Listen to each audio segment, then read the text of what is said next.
प्यारे बच्चों, आज हम जो टॉपिक शुरू करने वाले हैं, आज हम पढ़ने वाले हैं बेसिकली इकोनॉमिक्स।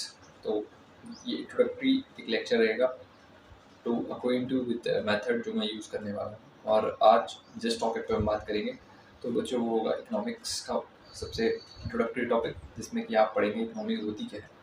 ठीक है, आप देखेंगे इकोनॉमिक्स दुनिया में कैसी कैसी इकोनॉमिक्स हैं और कैसे कैसे गुड्स होते हैं और वहाँ पर किस किस किस्म के अलग अलग किस्म की चीज़ें होती है जो कि इकोनॉमी को रन करवाती है। ठीक है, तो ये जो लेक्चर है काफ़ी हेल्पफुल रहेगा आपके लिए बेसिक कॉन्सेप्ट को ग्रास्प करने के लिए और बेस बनाने के लिए, जो आगे आपके हायर क्लासेस में काफ़ी काम है। तो चलिए हम स्टार्ट करते हैं। तो सबसे पहले हमें देखना होगा एक इकोनॉमी में होता क्या क्या है। तो बच्चों देखिए, किसी भी इकोनॉमी में हमको दो लोगों की ज़रूरत होती है चीज़ों को रन करने के लिए। ठीक है, सबसे पहले आपको ये समझना होगा कि किसी भी इकोनॉमी में एक पर्सन चाहिए जो गुड को बाय करेगा और एक अदर पर्सन चाहिए जो गुड को सेल करेगा, और वही दो लोग मिलके एक इकोनॉमी को कंस्ट्रक्ट करेंगे बेसिकली। फिर धीरे धीरे जैसे इकोनॉमी एडवांस होती जाती है, उनका इन चीज़ों को चेंज या एक्सचेंज करने का तरीका अलग अलग होता जाता है। तो बेसिकली हम स्टार्ट करते हैं टाइप्स ऑफ इकोनॉमीज। तो दुनिया में ग्लोबली बेसिकली हम तीन किस्म की इकोनॉमीज देखते हैं। सबसे पहली इकोनॉमी जो हम देखते हैं वो है मार्केट टाइप इकोनॉमी। ठीक है, जिसको हम बोलते हैं कैपिटलिस्टिक इकोनॉमी। ठीक है, कैपिटलिस्टिक इकोनॉमी जो होती है उसमें हमको जो हमारा मेथड ऑफ वर्किंग होता है वो बेसिकली मार्केट पर डिपेंड होता है। यानी मार्केट जो है वो डिसाइड करेगा किस गुड को हमको लाना है, किस गुड को हमको नहीं लाना है। ठीक है, तो ये कुछ लोग होते हैं जिनको आप कैपिटलिस्ट कहते हैं, वो पूंजीपति कहते हैं, जिनके हाथ में काफ़ी सारा वेल्थ एक्यूमुलेटेड रहता है और यही लोग मार्केट को रन करते हैं। ठीक है, तो उसके बाद second concept of the economics जो है वो आपका क्या रहने वाला है, वो आपका रहने वाला है लार्जर क्लास इकोनॉमी और the economy which is socialist type kind of economy. ठीक है, नाम से ही पता चलता है सोशलिस्ट काइंड ऑफ इकोनॉमी ये वो किस्म की इकोनॉमी है जिसमें आप जो इकोनॉमी होती है वो काम करती है लोगों के लिए। ठीक है, आपकी इकोनॉमी लोगों के लिए काम करेगी, यानी लोगों के लिए इस प्रकार काम करेगी कि लोगों का मैक्सिमम भला हो। ठीक है, सोशलिज्म हो। ठीक है, कॉन्सेप्ट ऑफ सोशलिज्म क्या कहता है, kind of economy which works for the people. ठीक है, और लास्ट जो आपकी होती है वो मिक्स्ड इकोनॉमी होती है, जिसमें कि आप देखते हैं कि दोनों ही चीज़ें यानी प्राइवेट पब्लिक पार्टनरशिप का कॉन्सेप्ट आ जाता है, जहाँ पे आपको प्राइवेट प्लेयर्स भी मिलेंगे जो कि अपने फ़ायदे के लिए काम करते हैं, और वो लोग भी मिलेंगे या वो एंटिटीज़ भी मिलेंगी, सरकारी कंपनियां भी मिलेंगी जो लोगों के फ़ायदे के लिए काम करती हैं। जैसे आप हमारे देश को देखेंगे तो ये क्या है, एक मिक्स्ड इकोनॉमी है। आपको यहाँ पे अडानी, अंबानी, यूनिलीवर, HCL जैसी बड़े बड़े ब्रांड्स, बड़े बड़े कैपिटलिस्ट मार्केट्स दिख जाएंगे, और साथ के साथ आपको कई सरकारी कंपनियां दिख जाएंगी, चाहे वो इंडियन रेलवेज है। ठीक है, आपको रोडवेज है जो प्रॉफिट के लिए काम नहीं कर रही है, इन द एंड वो लोगों के लिए पहले काम कर रही है, प्रॉफिट उनका सेकेंडरी मोड है। ठीक है, और अदर क्लासिफिकेशन ऑफ इकोनॉमिक्स जो होता है जिसे हम पढ़ते हैं, that is planned and unplanned economy. ठीक है, प्लान्ड इकोनॉमी क्या है, सिंपली वो इकोनॉमी जिसमें एक सेंट्रल चेन ऑफ कमांड है जो कि पूरी इकोनॉमी प्लान करता है। ठीक है, जैसे रशियन इकोनॉमी जो है उससे हमने जो लिया है 5 ईयर प्लान का, जो हमने कॉन्सेप्ट लिया है, तो हमारे यहाँ पे जो है 5 साल तक का जो भी होना है वो एकदम फिक्स होता है। Such economy is called planned economy, जिसमें सरकार ये तय करती है कहाँ खर्चा कितना होना है, कितना हमको कहाँ देना है, हर साल बजट एलोकेशन होता है और वो पार्लियामेंट में रखा जाता है। और एक होती है अनप्लान्ड इकोनॉमी। इस इकोनॉमी में ऐसा कुछ नहीं है कि आपको ऐसा प्लानिंग की रिक्वायरमेंट है। इस इकोनॉमी से हमें पता चलता है एक अनप्लान्ड इकोनॉमी। तो हम थोड़ा एक लेवल और ऊपर जाते हैं और बच्चों हम देखते हैं गुड्स। ठीक है, तो इकोनॉमी क्या है, जैसे हमने पढ़ा exchange of good and services through different different means. पहले हम बार्टर यूज़ करते थे, अब हम आ गए हैं मनी में, और मनी के भी कई फॉर्म्स आप आगे पढ़ेंगे। मनी के बहुत सारे फॉर्म्स होते हैं। ठीक है, बट अभी आप देखिए गुड्स। ठीक है, तो कई किस्म के गुड्स होते हैं। ठीक है, तो उन गुड्स को हम आगे डिस्कस भी करेंगे।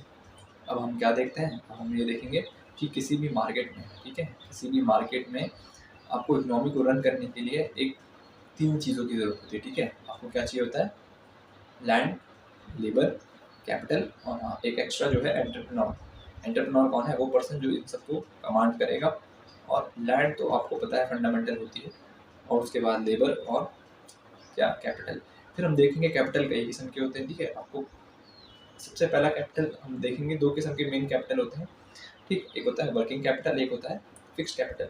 ये जो क्लासिफिकेशन है ये on the basis of their exhaustibility है, यानी जो फिक्स्ड कैपिटल है वो आप एक बार लाएंगे और उसको आपको बहुत समय तक यूज़ करना है। जैसे सपोज मैं मानता हूँ आप एक गाड़ी घर में लाते हैं, तो गाड़ी क्या है, एक फिक्स्ड कैपिटल है, उसमें आप तेल भरवाते हैं और वो बार भरवाना है, और जो आपको बार भरवाने की ज़रूरत पड़ी है इस पूरे प्रोसेस में, that becomes your working capital.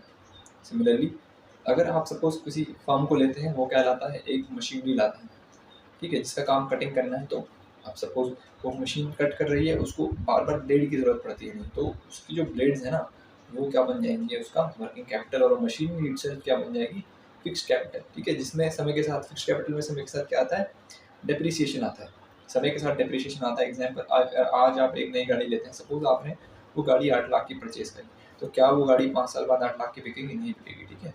उसकी वैल्यू में कुछ ना कुछ क्या आएगा, डेप्रिसिएशन आएगा, ठीक है, क्योंकि वो क्या है, फिक्स्ड एसेट है। इसके अलावा एक और क्लासिफिकेशन हम पढ़ते हैं, जो कि किसके बेस पे होता है, जो कि इस चीज़ के बेस पे होता है कि वो कैपिटल किस किस्म का है, ठीक है। एक होता है आपका फिजिकल कैपिटल, एक होता है ह्यूमन कैपिटल, ठीक है। आपका जो भी टेंजिबल आपके एसेट आपके पास है, वो आपका फिजिकल कैपिटल का पार्ट है, जिसको आप छू सकते हैं, महसूस कर सकते हैं, आप उसको यूज़ कर रहे हैं, ठीक है। ह्यूमन कैपिटल क्या है? ह्यूमन कैपिटल, आप इंसान जो है वो ह्यूमन कैपिटल है, पर हर इंसान ह्यूमन कैपिटल नहीं है, ठीक है। पर्सन जिसको आप स्किल इम्पार्ट करते हैं, उसको इस लायक बनाते हैं, उसको आप एटमॉस्फेयर देते हैं, उसको आप शेप करते हैं कि वो इकोनॉमी में एज अ टूल यूज़ हो पाए, ठीक है। अलग अलग लोग अलग अलग प्रोफेशन में हैं, वो एक ह्यूमन कैपिटल है। एक इंजीनियर, एक डॉक्टर, एक नर्स, अलग अलग प्रोफेशन, अलग अलग लोग, but in the end they सब क्या हैं, they all are human capital, ठीक है।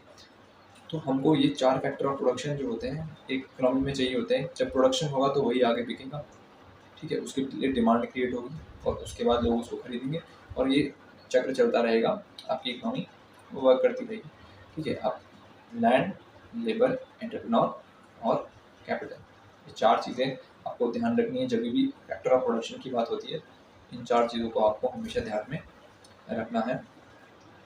तो अभी ये इंट्रोडक्टरी लेक्चर मैं यहीं तक इसको कंक्लूड करूँगा, और मैं चाहूँगा कि आप प्लीज़ बच्चों कमेंट करें और बताएं कि आपको मेरे लेक्चर्स, मेरा पढ़ाने का तरीका कैसा लगा। अगर आपको लगता है there must be a improvement, किसी तरीके से कोई इम्प्रूवमेंट की जा सकती है, तो प्लीज़ आप मुझे अपने कमेंट्स के थ्रू इसके नीचे ज़रूर अपने थॉट्स को रखें। और जल्द ही आपको यहाँ पे रिटन नोट्स भी मिलेंगे, बोर्ड भी मिलेगा, एंड फुल फ्लेजेड क्लासेस होंगी। इसीलिए ये इंट्रोडक्टरी क्लासेस मैंने रखी है, ताकि आपको द वे ऑफ टीचिंग, आपको जो कंसेप्ट मैं पहुंचाना चाहता हूँ आप तक पहुँचे, और आपको लगता है कि द वे ऑफ टीचिंग में किसी किस्म का आपको चेंज करने की ज़रूरत है, तो यू आर वेलकम। आप अपने कमेंट ज़रूर डालें and let me know. Thank you बच्चों, जल्दी मिलते हैं नेक्स्ट